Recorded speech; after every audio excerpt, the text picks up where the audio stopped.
Hai, nama saya Bettina Jocelyn. Hari ini saya akan menerangkan tentang latar belakang kanak-kanak yang mengikuti sesi pengajaran dan grup kami pada hari yang lepas. Jadi, kanak-kanak yang pertama yang mengikuti adalah Brandon Nordin yang dikenali sebagai Brandon.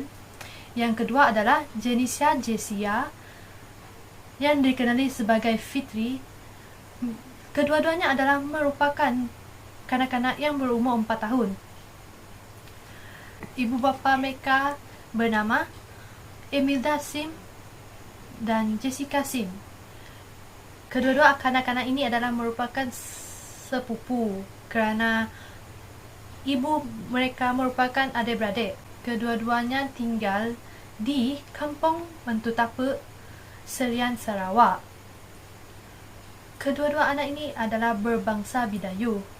Makanan kegemaran kanak-kanak ini adalah ayam goreng dan minuman kegemaran adalah Milo.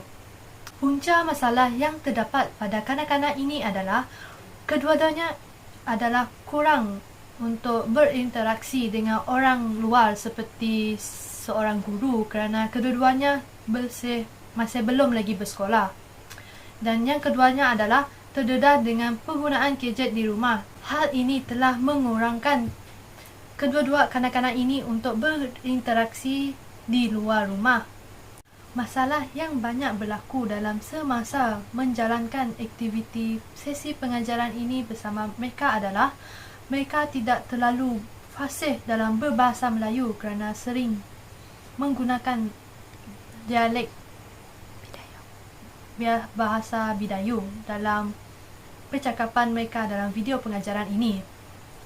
Yang kedua adalah seperti yang dapat dilihat dalam video pengajaran, kanak-kanak ini sangat malu untuk berinteraksi bersama guru kerana mereka tidak biasa untuk berinteraksi dengan orang luar.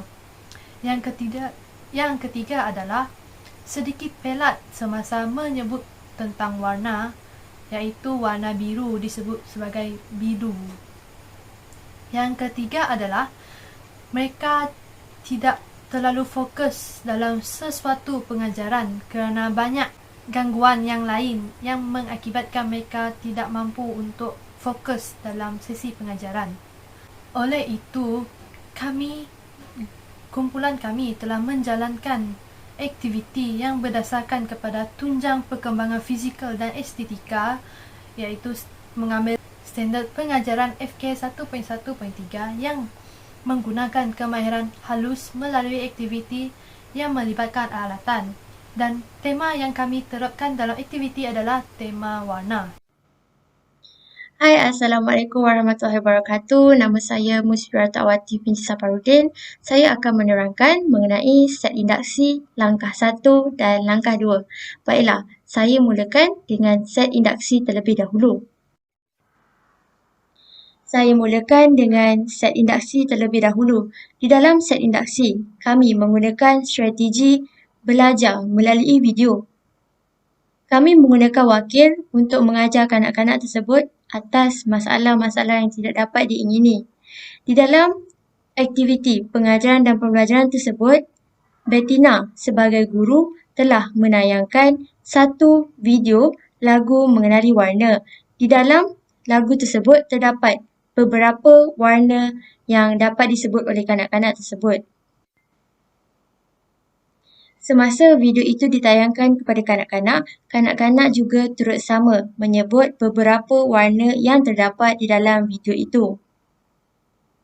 Mereka amat gembira dan lagu ini ditayangkan sewaktu set induksi kerana untuk menarik fokus dan minat kanak-kanak untuk belajar dan mengenali warna. Seterusnya, saya akan menerangkan mengenai langkah 1. Di dalam langkah 1, kami menggunakan teknik penerangan iaitu dengan memperkenalkan warna-warna asas kepada kanak-kanak. Terdapat 3 warna asas iaitu yang pertama adalah warna merah, yang kedua adalah warna biru dan yang ketiga adalah warna kuning. Kaedah yang digunakan adalah dengan cara cap tangan di atas kertas. Warna air yang digunakan di atas cap tangan adalah berdasarkan warna-warna asas. Di sini, kanak-kanak dapat memahirkan motor halus dengan menggunakan jari jemari. Di dalam aktiviti ini, kanak-kanak sangat bersemangat kerana menggunakan tapak tangan mereka sendiri. Hal ini dapat merangsang perkembangan kognitif kanak-kanak tersebut. Aktiviti ini bukan semata-mata menggunakan cap tangan sahaja, malah kanak-kanak juga diminta untuk menyebut satu persatu warna-warna yang digunakan untuk cap tangan. Bagi langkah yang kedua, kami menggunakan strategi belajar sambil bermain. Di dalam aktiviti ini, kami menggunakan kaedah meniup buih. Bahan-bahan yang diperlukan dalam aktiviti meniup buih adalah mangkuk, straw, sabun dan pewarna makanan. Aktiviti ini dilakukan untuk meningkatkan perkembangan motor halus kanak-kanak dengan cara meniup sehingga mengeluarkan buih.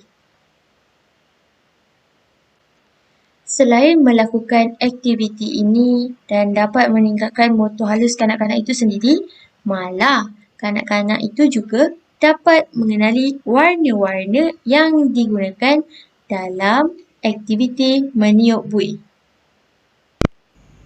Seterusnya, saya Nur Syahira Natasha akan menerangkan tentang penutup dan kesan. Bagi penutup, kami telah menggunakan kad imbas atau lebih dikenali sebagai flashcard sebagai alat bantu mengajar. Kad imbas ini digunakan untuk mengimbas semula pembelajaran yang telah diajarkan kepada kanak-kanak. Hal ini kerana kami perlu memastikan kanak-kanak memahami tentang tajuk pembelajaran dan isi-isi pembelajaran yang telah diajarkan. Oleh itu, pendidik dapat membuat penilaian sama ada kanak-kanak ini mencapai objektif pembelajaran yang telah diajarkan untuk kanak-kanak tersebut. Seterusnya, saya akan menerangkan tentang kesan pembelajaran dengan perkembangan bahasa mereka.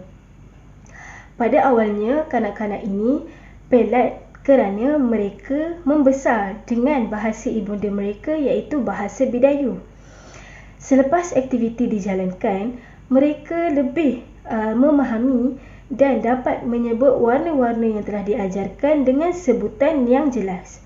Walaupun sedikit pelat, mereka masih dapat menyebut dan mengenali warna-warna yang telah diajarkan dalam bahasa Melayu dengan tepat. Kesan yang kedua adalah kanak-kanak dapat berinteraksi dengan pendidik dan rakan-rakan. Pada awalnya, kanak-kanak ini berasa malu atau segan untuk berinteraksi dengan guru dan rakan-rakannya.